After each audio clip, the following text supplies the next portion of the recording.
Hi guys, welcome back to my channel. It's your girl Intentional Favour and you're welcome to another IELTS Clinic.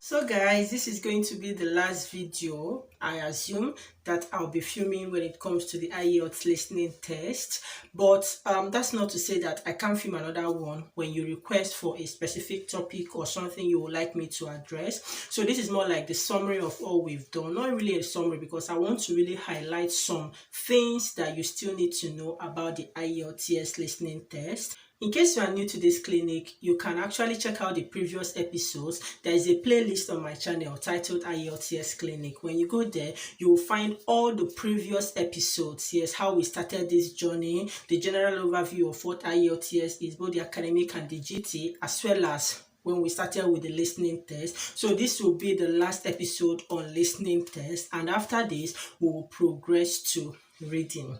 And this is me also at this time. Let me just say this now, guys, my subscribers, thank you so much. This community is really growing and we have hit 400 plus subscribers. Woo! Yeah, you all made it possible. Thanks so much for watching my videos. Thanks for liking it. Thanks for sharing it. Yes, thanks for sharing my videos. I really appreciate you guys. You guys are the best. All right, yeah, so let's go into the business of today. In the previous episode, I give a hint, a clue of what I'll be doing in this particular episode. So we've been looking at some of the question types in the IELTS listening test. We considered the multiple choice question, and also last week we looked at the form completion question type. Yeah, so there are still several other ones, but I won't be going into details about them as I did with the other ones. But all you need to know, one common mistake that people make when it comes to the IELTS listening test and IELTS generally is spelling. Please make sure that your spelling is very correct. Even if you miss an alphabet, get that question wrong, and please don't make that mistake. And sometimes all these ones that involve spelling, they are cheap questions that would have enhanced your mark, but because of spelling, then you will lose it. So please improve your spelling. Very important. Moving on, guys, another thing I would like to say about some of the other question types like sentence completion is that, especially when it comes to sentence completion, please try and make sure that when you are completing the sentence that it is grammatically correct. Yes, grammatically correct. So when they give you a sentence and you are to complete it, make sure that what you are fitting in there will make the sentence grammatically correct. So maybe they ask you a question, the dash are needed for the tour. Yeah, the dash, like the blank, they'll put blank there, are needed for the tour. If you want to complete that, for instance, what that will tell you is that your answer should be what? Plural. Because after that you see are. So the dash are, for instance, you might be listening and maybe you hear that the answer is something like book.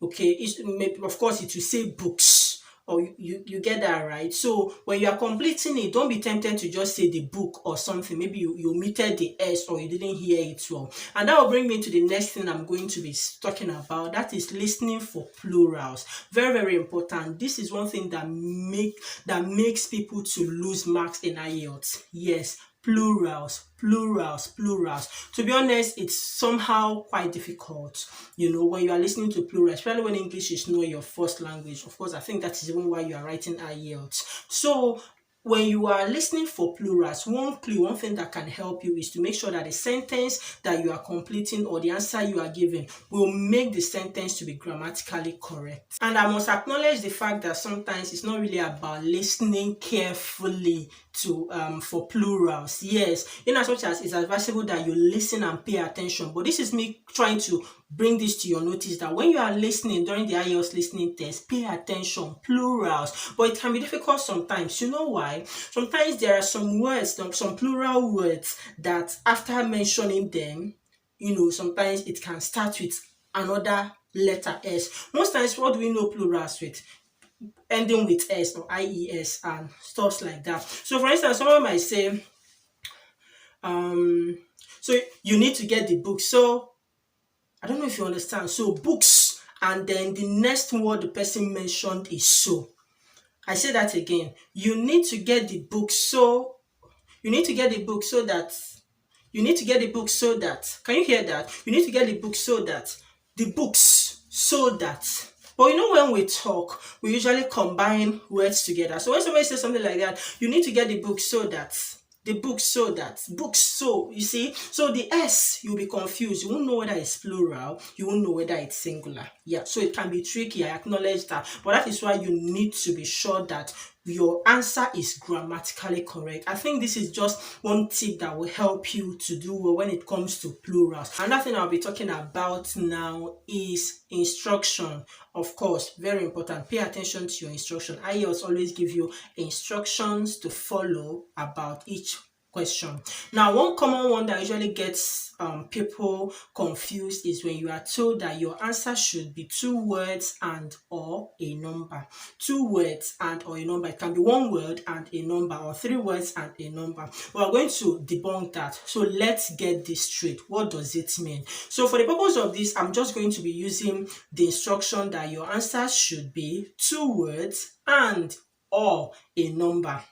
2 words and or a number. What does this mean?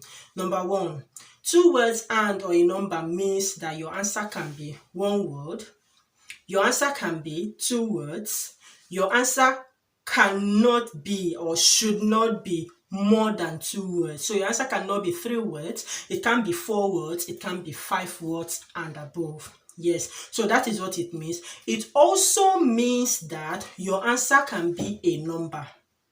It can be 1 number. Now, something like 2020 is a number. 2020 is a number. The same thing with 5. 5 is a number. So 5 is a number. 2020 is a number at the same time. So your answer can also be what?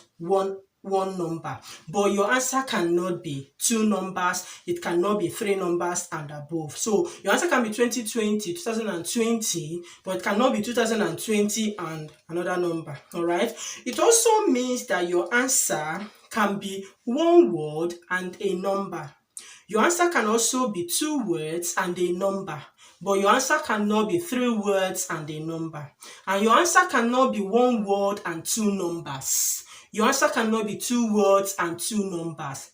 Does that make sense? So basically, when you are told that your answer should be 2 words and or a number, so it means that your answer can be what? 1 word, your answer can be 2 words, your answer can be 1 number, your answer can be 1 word and a number, your answer can be 2 words and a number.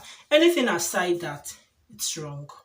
So if it is 3 words and a number, just apply it. 3 words means it can be 3 words, it can be 2 words, it can be 1 word, but not more than 3 words. And also, it can be 1 word and a number, 2 words and a number, 3 words and a number, but it cannot be 4 words and a number.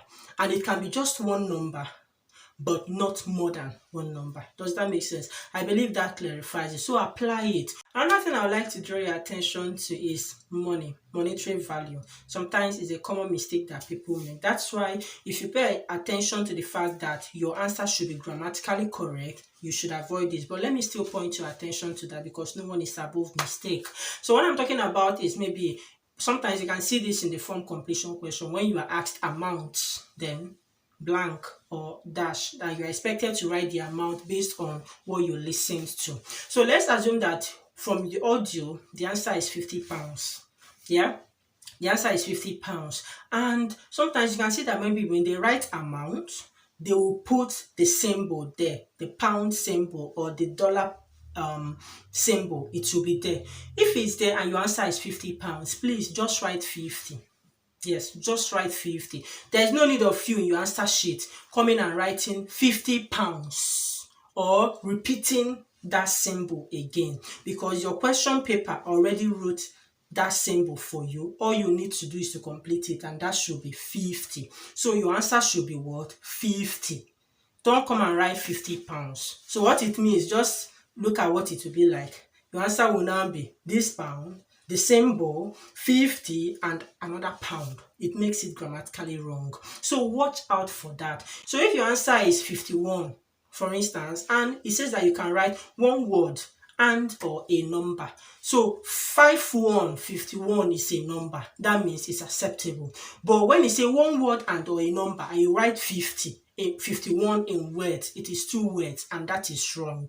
All right. So the point where we got to this point is the fact that you should pay attention. If they've already written the symbol, the currency value, the symbol of the currency in your question paper, in your answer sheet, please do not repeat it again, or do not write it in words. 50 pounds, Pounds, when the symbol is already there. You will get that question wrong, and you wouldn't want to make that mistake. This might be the last thing I'll be saying at this point, because when we talk about making sure that your answers are grammatically correct, one thing that is very important is that you should know your countable and uncountable nouns. All those things that they taught us in primary school, you see them, countable and uncountable nouns. It will help you, especially when it comes to listening for plural, at the same time making sure that your answer is grammatically correct.